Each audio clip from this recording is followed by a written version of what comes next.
Pakistan versus Australia first ODI match के अंदर ही मोहम्मद रिजवान की कप्तानी का जो भरम था वो टूट गया है। पाकिस्तानी बॉलर्स ने जिस अंदाज में ऑस्ट्रेलियावी जबड़ों से मैच खींचकर पाकिस्तान की पॉकेट में डालने की कोशिश की, तो उस वक्त मोहम्मद रिजवान के पास सुनहरी मौका था कि वो कुछ ऐसी फील्ड के अंदर चेंजेस करते, कुछ अनऑर्थोडॉक्स सोच के साथ जो रिमेनिंग ऑस्ट्रेलियावी बैट्समैन थे उनको पवेलियन की राह दिखाकर जो मैच है उसको फुली पाकिस्तान की पॉकेट में करते और पाकिस्तान को इस मुश्किल टूर के ऊपर पहले मैच के अंदर ही बतौर कप्तान मैच जितवाकर वो तारीख में सुर्खरू हो जाते।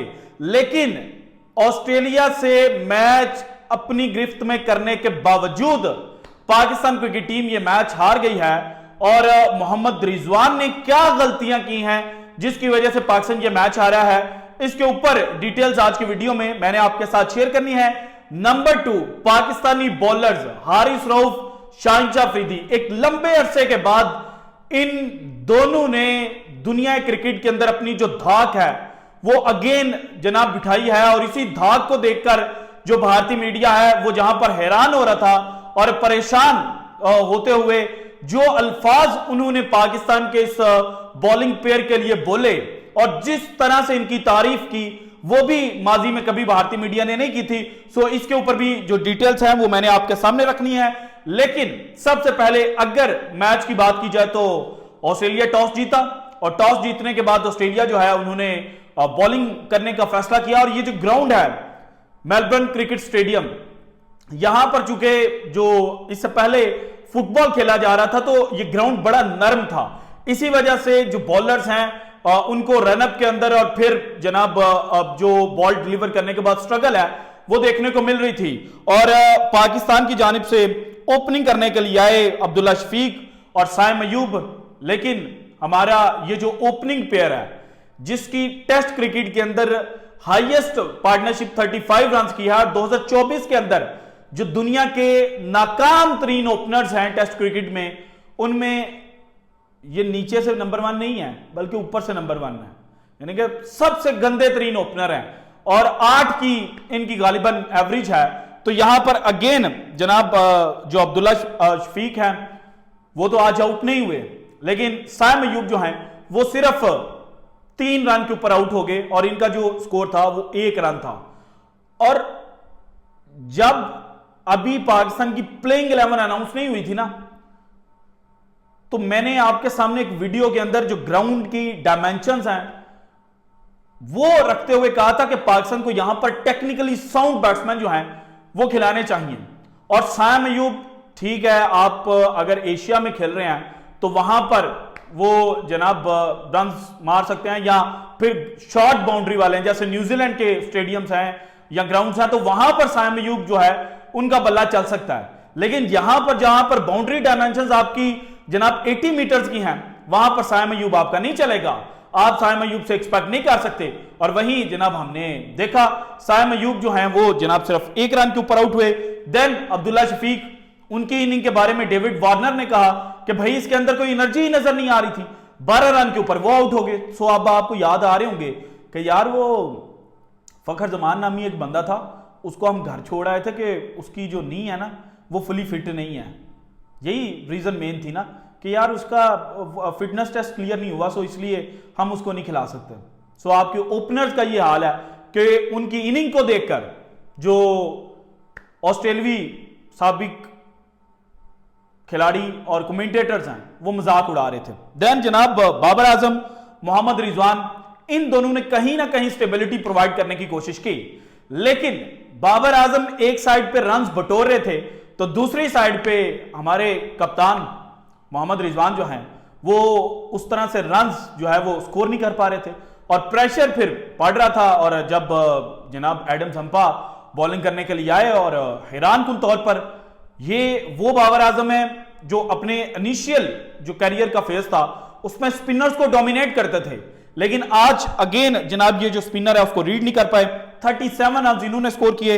इसके बाद मोहम्मद रिजवान को ज्वाइन किया कामरान गुलाम ने और कामरान गुलाम सिर्फ 5 रन स्कोर कर पाए। और जब ये आउट हुए तो इनको जो कमेंटेटर्स की जानिब से अल्फाज कहे गए ना वो ये थे कि ये मुल्तान की विकेट नहीं है और इसमें कामरान गुलाम का कसूर भी नहीं है। कामरान गुलाम को जिस वजह से पाकिस्तान टीम का हिस्सा बनाया गया है वो है चैंपियंस कप और उससे पहले डोमेस्टिक कप, डोमेस्टिक टूर्नामेंट्स के अंदर रन्स, और वो रन्स आए हैं नंबर 3 पोजीशन के ऊपर। और आपके लिए बेहतरीन जो स्पॉट कामरान गुलाम के लिए बनती थी वो एज एन ओपनर बनती थी। साइम अयूब की जगह पर आप उसको खिलाते, टेक्निकली साउंड बैट्समैन है, और वहां पर थोड़ा टाइम स्पेंड करते तो जनाब ये जो लंबी इनिंग्स है वो खेल सकते थे। लेकिन यहां पर आपने उनको नंबर 5 पोजीशन के ऊपर बैटिंग करवाई और वो जनाब फास्ट बॉलर जो हैं उनको फेस नहीं कर पाए। और जो पैट कमिंस हैं उन्होंने जिस अंदाज में इनको आउट किया, और फिर हैरान कुन तौर पर एक और बात, पैट कमिंस ने जिस गेंद के ऊपर इनको आउट किया उससे पहले फील्ड चेंजेस की थी और लग रहा था कि एक स्नोटर किस्म की गेंद जो है ना वो कामरान गुलाम को पड़ने वाली है। लेकिन जो माहौल कामरान गुलाम उस वक्त डेवलप कर चुके थे अपने अराउंड, उसमें वो इतने खोए हुए थे कि जनाब वो समझ ही नहीं पाए कि ये जो फील्ड प्लेसमेंट हुई है नहीं, ये किस लिए हुई है। सो कामरान गुलाम को भी एग्रेशन ठीक है दिखाना चाहिए, स्लैजिंग भी करनी चाहिए, मैं ये नहीं कहूंगा कि आपने गलत किया, आपने अच्छा किया, लेकिन गेम अवेयरनेस भी ज़हन के अंदर रखनी चाहिए। देन जनाब सलमान अली आगा हमारे कप्तान मोहम्मद रिजवान को ज्वाइन करते हैं, लेकिन सलमान अली आगा जो हैं वो भी सिर्फ 12 रन स्कोर कर पाए 29 गेंदों के ऊपर। इरफान खान न्याजी इन्होंने स्टेबिलिटी जो है वो प्रोवाइड की, 22 रन स्कोर किए, अनफॉर्चुनेट रहे, रन आउट हो गए। अगर ये रन आउट ना होते तो पाकिस्तान का जो टोटल था उसके अंदर मजीद रन ऐड हो सकते थे और फिर ये मैच जो है वो पाकिस्तान की जेब में जा सकता था। इसके अलावा जनाब शाहिनशाह अफरीदी इन्होंने जो अपनी बैटिंग सलाहियत है वो अगेन शो की, 19 गेंदों के ऊपर 24 रन स्कोर किए, 3 चौके 1 छक्के लगाए।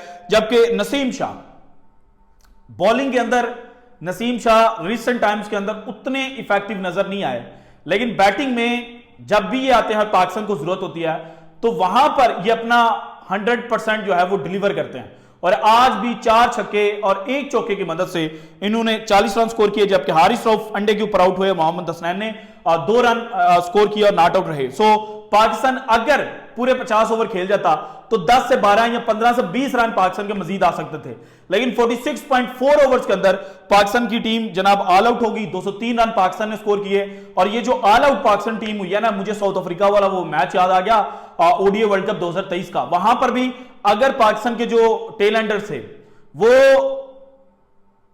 पूरे ओवर्स खेल जाते तो पाकिस्तान को एडिशनल रन मिल सकते थे और फिर वो एडिशनल रन पाकिस्तान की जीत का जो रास्ता है वो हमवार कर सकते थे। लेकिन यहां पर हम टेल एंडर्स जो है उनको भी ब्लेम नहीं कर सकते कि आपने पूरे 50 ओवर्स क्यों नहीं खेले। जब आपका जनाब जो टॉप ऑर्डर है वही नाकाम हो गया तो फिर टेल एंडर्स का मेन काम तो बॉलिंग है, और फिर बॉलिंग में उन्होंने पाकिस्तान को वापस लेकर आए।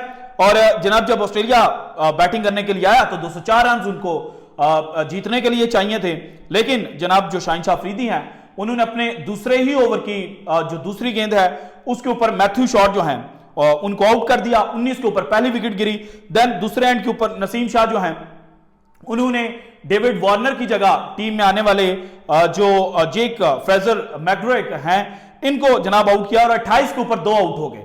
अब लगा कि यहां पर पाकिस्तान जो है वो थोड़ा सा अपना जो जनाब डोमिनेशन है वो शो करेगा, लेकिन फिर स्टीव स्मिथ और जॉश इंग्लिश इन्होंने बेहतरीन बैटिंग की और बेहतरीन पार्टनरशिप इनके दरमियान लगी और 28 के ऊपर दूसरी विकेट गिरी थी, लेकिन 113 रन के ऊपर जाकर तीसरी विकेट गिरी स्टीवन स्मिथ की सूरत में और स्टीवन स्मिथ को आउट किया हारिस रऊफ ने। इसके बाद जॉश एंग्लिश आउट हुए 139 के ऊपर, और 139 पर जब जॉश एंग्लिश की विकेट हासिल की शाहिनशाह अफरीदी ने तो उसके बाद जो हारिस रऊफ है उन्होंने जनाब जो मार्नस लैम्बेशन ने और ग्लेन मैक्सवेल हैं उनको आउट किया और 139 के ऊपर चौथी विकेट गिरी, लेकिन 139 पर ही छठी विकेट भी जो ऑस्ट्रेलिया है उनकी गिर चुकी थी। और ये वो बेस्ट पाकिस्तान के पास पॉसिबल सिचुएशन थी जहां पर पाकिस्तान डोमिनेट कर सकता था, लेकिन हमारे जो कप्तान हैं उन्होंने एक ही चीज पकड़ी हुई थी कि गो विद द फ्लो, और एक ही लेंथ के आप शॉर्ट पिच करें, वहां से बॉल को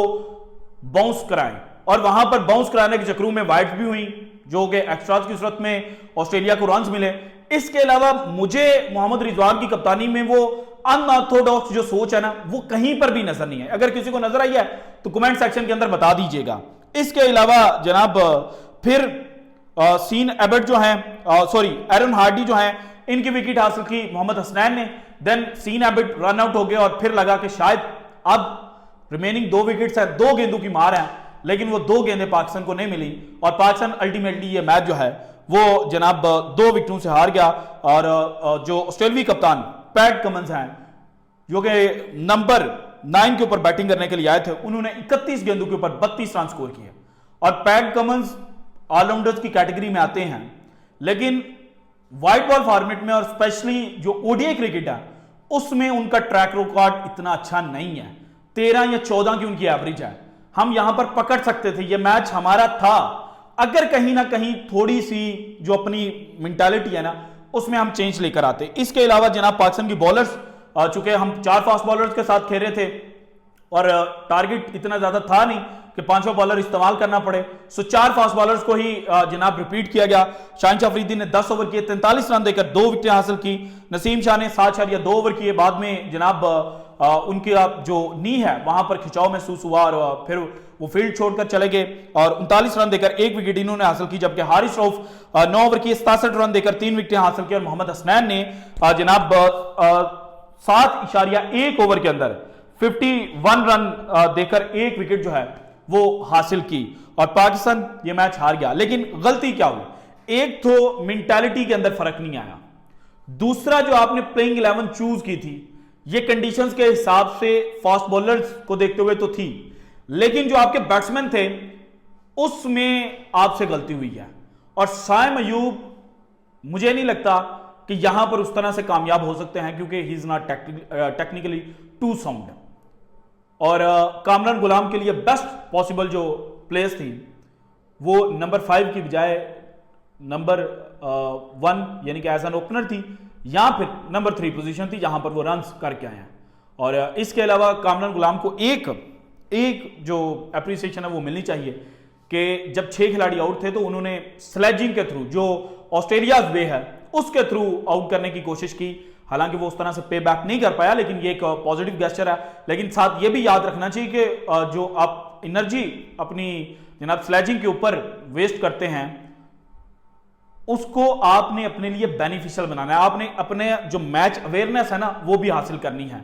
और इसके अलावा जनाब जब पाकिस्तान ने 139 के ऊपर ही 3 विकेटें ऑस्ट्रेलिया की गिराई तो उस वक्त इंडियन मीडिया जो है वो एक दफा फिर से अपना दिल जो है वो पाकिस्तान के बॉलर्स के ऊपर हार बैठा था। और मैं सुन रहा था जो बातें उन्होंने की, जो अल्फाज और जो at the end of the match भी उन्होंने कहा, वो ये नहीं था कि जनाब पाकिस्तान बुरी तरह से आ रहा है। हालांकि लग रहा था पाकिस्तान बुरी तरह से पिटेगा, लेकिन जो बॉलर्स की मेहनत थी उसको दाद जो है वो भारतीय मीडिया ने भी दी है और कहा है कि जनाब ये पाकिस्तान के लिए पॉजिटिव एक एस्पेक्ट है और अगले मैचेस में पाकिस्तान के बॉलर्स को मजीद जनाब कॉन्फिडेंस मिलेगा। और अगर ये मैच पाकिस्तान यहां से जीत जाता ना तो ये ऐसे मैचेस होते हैं जो ना सिर्फ जीत आपकी जेब में डालते हैं बल्कि कॉन्फिडेंस जो है वो भी आपका आसमान को जनाब पहुंच जाता है और आप फिर मुश्किल जो सिचुएशंस होते हैं वहां से भी निकल आते हैं। लेकिन ये इजी सिचुएशन समहाउ पाकिस्तान ने जनाब ऑस्ट्रेलिया की पॉकेट में डाल दिया है।